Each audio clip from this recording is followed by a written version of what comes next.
Hello everyone, this is Dr. Arindam and I'm one of the family medicine or GP trainees training currently in the east of England.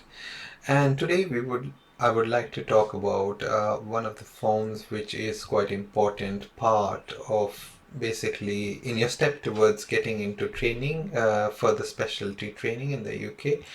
And this form is known as the CREST form, and it stands for Certificate of Readiness for to enter specialty training. And this form obviously is quite long. I will leave the links down below, but there are basically three things you need to get sorted on this form before you can basically ask your consultant to sign it.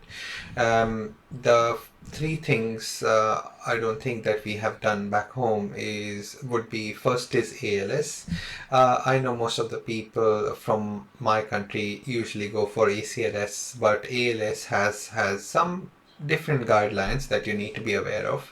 On the 2021 version of the form, ALS is not a mandatory requirement, but they obviously expect more than that, that you should have had led cardiac arrest calls and are competent and quite comfortable in doing these. Now, the second thing that you would like to sort out is to have discussions around DNA CPR forms. I'm sure everybody has had their PLAB exams, and then after giving this exam, it's a part of your preparation as well. So having discussions around DNA CPR forms and end-of-life discussions, end-of-life care, being involved in end-of-life care of the patients. And the third thing I would like to point out is quality improvement projects.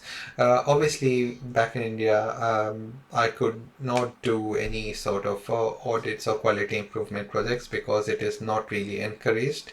But obviously, here in the UK, it is a mandatory requirement for you to do an audit and then basically convert it into a quality improvement project and complete a cycle.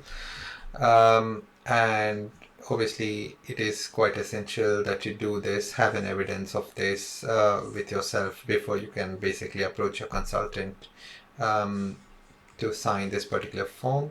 Other thing that I would like to mention is that you should have worked with this particular consultant for 3 months full-time equivalent before they can consider signing you off. But at the start of any post or before starting work in the NHS, I would recommend that you have a discussion, have a one-on-one, face-to-face discussion with your consultant. Obviously, you have to email them beforehand because they can be quite busy. But once you have a couple of minutes of their time, you can just go through it together. This form is quite long, but most of it are things that we do quite routinely in the NHS, so it should not be a problem. So hopefully that helps, and it helps everybody, and I really hope that everybody gets into training soon. Thank you so much.